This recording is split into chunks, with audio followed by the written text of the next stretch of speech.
What's up, guys? It's John Dominique, the Soul Proponent. I want to discuss today a little bit about the path and its nonconformist way, I guess. The path's a little bit different.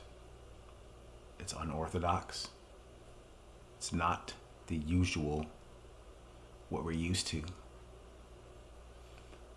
The usual way, for instance, that people go about trying to get peace is by thinking that if they can just control circumstances, if they could just obtain XYZ material, if they can manipulate objects, if they can just have what they think they want, they think that will get them peace. But if you examine yourself and your own situation and your own experience, you could see that trying to do that doesn't bring peace. It usually brings more suffering than it resolves. I mean, it takes people a long time to figure this out, and most people don't even question it.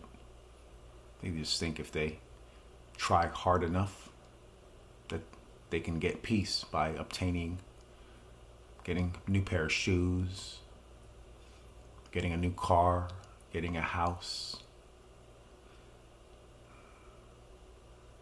But it doesn't work. When I'm talking about what's, the usual way of going about things, that's the conventional mode of operation for 99% of humanity. But the path of the soul is different. It's not the usual way of going about things. In the path of the soul, the orientation is different.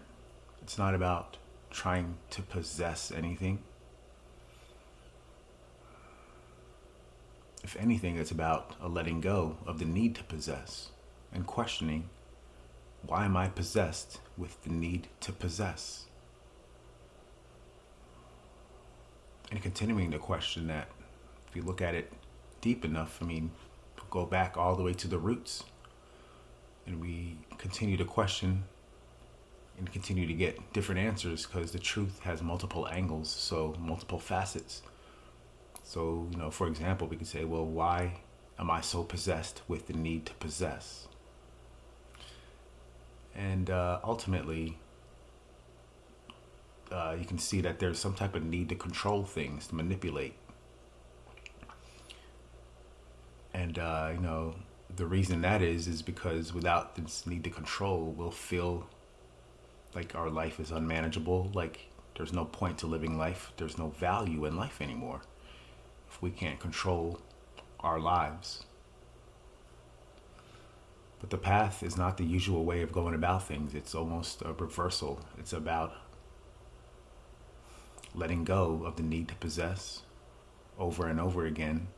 And if we see that we have the need to possess, it's not a rejection of that, and it's not a rejection of the rejection.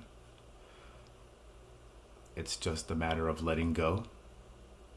And when the next instance comes up where we see that we need to possess something, we see it, we acknowledge it, we accept it, and then we let go of that as well. And then we let go of the need to let go. And this is going to happen across multiple disciplines in our lives, multiple areas, until it comes to the point where we don't need, we don't have the desire to let go anymore. And then we let go of our desire to have desires. It's a little unconventional, a little unorthodox. It's not the usual way of going about things in our lives, but this is a path. This is a way. This is a lifestyle, basically. The Buddha mentions that one of the root causes of our suffering is attachment, and this is true. If you look at it close enough, you keep coming back to that need to possess, the need to control our desires. Our desires are going to be there. It's not like you can just get rid of them. They're always going to be there. But the trick is to, what's the word I want to say? Is to, our relationships, we have to see the relationships to our desires and re-examine and reconfigure our relationship to our desires. This is not about getting caught down in a river, in a flood. The wilder river, our compulsions are running us. That's the usual way of life.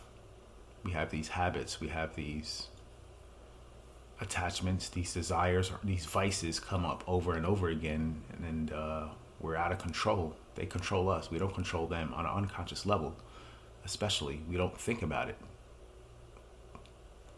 Our desires are governing our behavior, basically. But that's the usual way of going about life, and people just continue with that mode of operation all their lives without knowing any better. But here at the Soul Proponent, I'm offering information to help assist with liberation, to liberate ourselves from the need to control, the need to possess, and then liberate ourselves from the need to be liberated. So we need to question ourselves honestly, deeply, and see, well, why are we trying to be liberated? Because it can get tricky. We can think we're doing this work because we want truth. But you can't fool the universe. You can't fool the truth. You can't fool God. People, I just want to go to heaven. Yeah, that's nice. Everybody wants to go to heaven. That's a natural thing. But we need to see are we doing this because we want pleasure or to avoid the pain of our vulnerability or helplessness, to avoid the pain of letting go of the need to control. Because when we let go of the need to control, there's not going to be a pretty sight. And we're going to see all of the accumulated, it gets difficult once we see how attached we are, just see how bad the situation is and how we're making it worse. We won't know how badly we're attached until we try to let go of our attachments. The attachments are powerful. It's not something that'll just go away in one or two weeks. There's a lot of pressure to conform to these attachments. It's not like, and we've been unconsciously doing that for a long time. We've got these deep grooves. So we'll tend to judge ourselves, and we tend to make things worse. We tend to punish ourselves when we see how badly we're attached and how badly, we don't have any control of releasing these attachments. It takes practice. So maybe we start with something small. Maybe we can let go of our need to smoke a cigarette for a minute. Just suspend that desire for a couple of minutes, and then go ahead and smoke a cigarette. Okay, well, the next time you notice that you have a desire to smoke a cigarette, well, let me see if I can hold out for another 4 or 5 minutes this time. So go a little bit longer. The next time you want to smoke a cigarette, you say, okay, it lasted 5 minutes last time. Let's see if I can go for 10 minutes. On and on. And we can use this same type of practice across all areas of our lives, all disciplines, all corners, not just smoking cigarettes, but even with our desire for control, our desire to, eat a donut, to overeat or something, like have a sugar rush, a sugar high or whatever. So we can use that example as a way to see that this is not the usual way of going about our lives. People don't make this a practice. People don't make this a habit. Most people will avoid such practice out of convenience, because it's inconvenient, it's difficult, and it hurts to see how badly we're attached and how badly we're suffering. Nobody wants to be made to feel that. Nobody wants to be made to feel that they have no control over their lives, because that's what happens on the path of the soul. You feel out of control.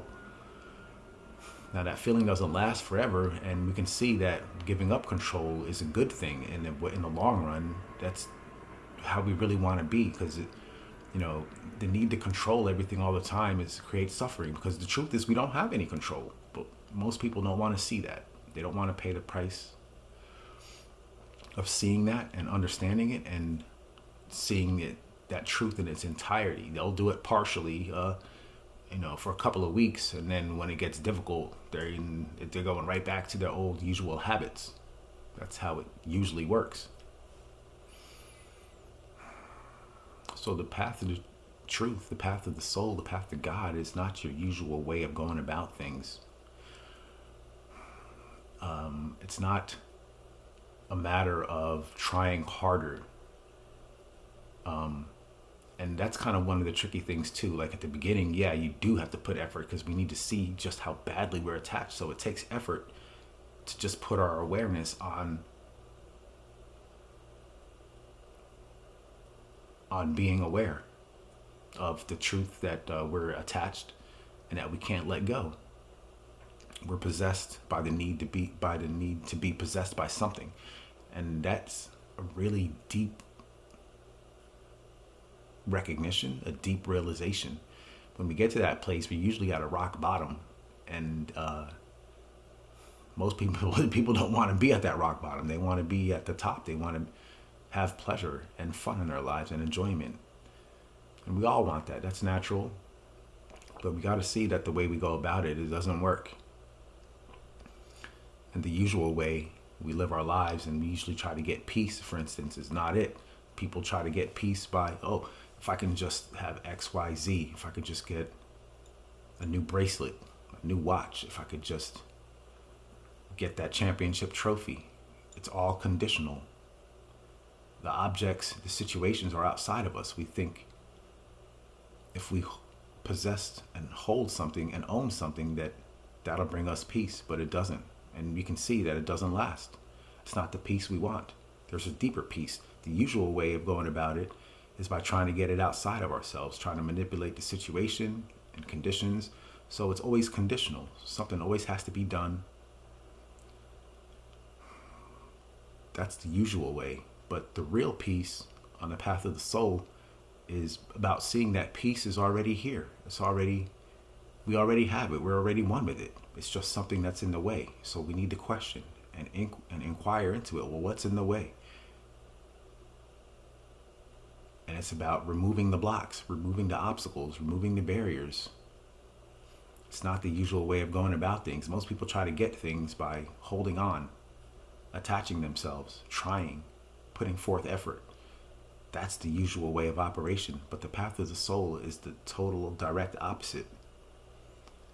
It's about letting go, giving up. So we let go, we sacrifice, we end up seeing a lot of emptiness. So the path is allowing that emptiness to be there so that emptiness can actually become infused with the true value that we're seeking. Because on a unconscious level, we're all seeking to feel some type of value. So we think we can get value from, a fat bank account. And that's true in a way. But we know it won't last, and it's conditional. Now that's the false version of value. There's a true version of value. The true version is not about trying to obtain. It's about giving up. It's about allowing and accepting. This is not the usual mode of operation. It's not the usual way of going about things. The value that we're looking for by trying to obtain possessions, for instance, by trying to get peace, is already here. It's already there. It's just a matter of relaxing into it. And that's a difficult thing for the ego, because the ego is always about doing. It's about thinking, making its way, forcing. It has its ways of working. But the truth is that pure being, without lifting a finger, is the way. It's the path. That's what we desire. And we need to allow the fullness of that being in its entirety to actually make that realization. It's not the usual way of going about things, but this is the path. There is a way, and I'm here to assist with anyone who wants to know. John Dominique, the Soul Proponent.